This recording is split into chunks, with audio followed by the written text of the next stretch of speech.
Hello guys, magandang araw po sa inyong lahat. Kumusta po kayo? Sana po ay okay lang po lahat. Ang activity po natin sa ngayon is gagawa tayo ng DIY na fish trap gamit lang po ang plastic bottle ng 1.5 na soft drinks. So ito po yung steps guys, ipapakita natin sa video. Unang-una po ay kailangan natin ng kutsilyo at saka isang plastic bottle ng 1.5 na soft drink. So tatanggalan lang natin guys ng wrap para maging transparent yung ating bottle. So lalagyan natin ng butas para ito yung magsilbing daanan ng isda para matrap sila sa loob. So tutupin lang to papasok. Ayan po. But kailangan natin ng at least 3 butas ng 1.5 para at least marami yung butas or marami yung inlet ng fish trap natin. So ito po tatlo na yung butas ng ating fish trap. Ayan po. Siyempre para makita natin yung nangyayari sa ilalim ng tubig, so kailangan din natin ng underwater na camera at saka rubber at saka yung magiging base ng ating camera para siyempre lumubog siya at maging stable yung lalagyan ng ating camera doon sa ilalim. Nilagyan ko lang ng scotch tape para hindi maputol yung mga lastiko. Matalim kasi yung tiles na ginawa nating base.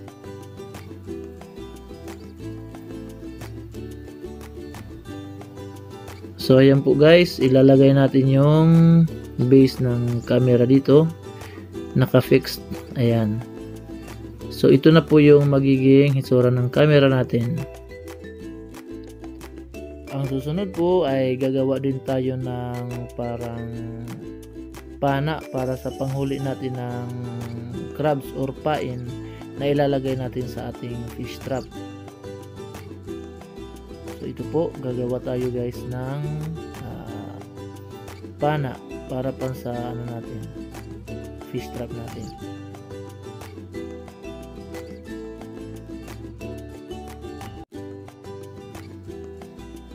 So ito na guys yung ginawa nating pana.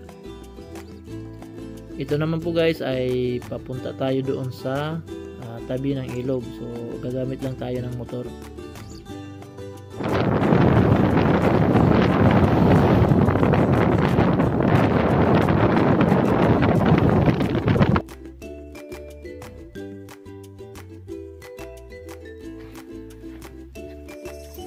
Dito po guys ay naglalakad na tayo ngayon papunta doon sa area natin.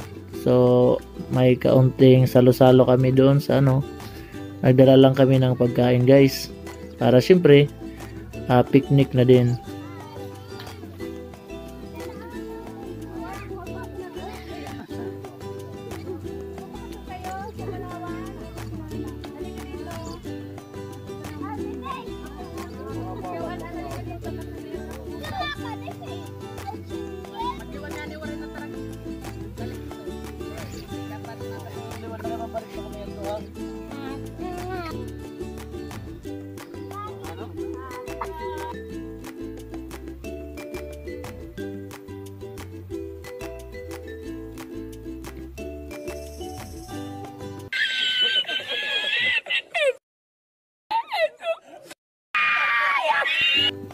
So ito na guys, isi-set up na natin yung ating fish trap. Nandyan na yung crab na pain natin, yung camera at saka yung base. So i-prepare na po natin.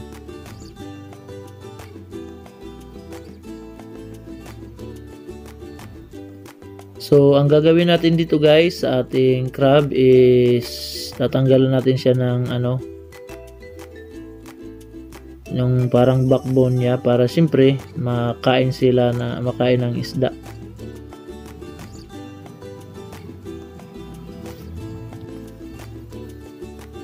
So ayan po, ipapasok lang natin yung crabs. Ayan po guys, nasa loob na. So ready na to ipunta dun sa dagat.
At ayan na nga po guys, ang mga nahuli nating isda gamit ang ating fish trap na gawa sa ating plastic bottle. So sa mga di pa nakasubscribe, pasubscribe naman po. At para sa mga magko-comment, pa-comment at re-replyan ko po kayo isa-isa.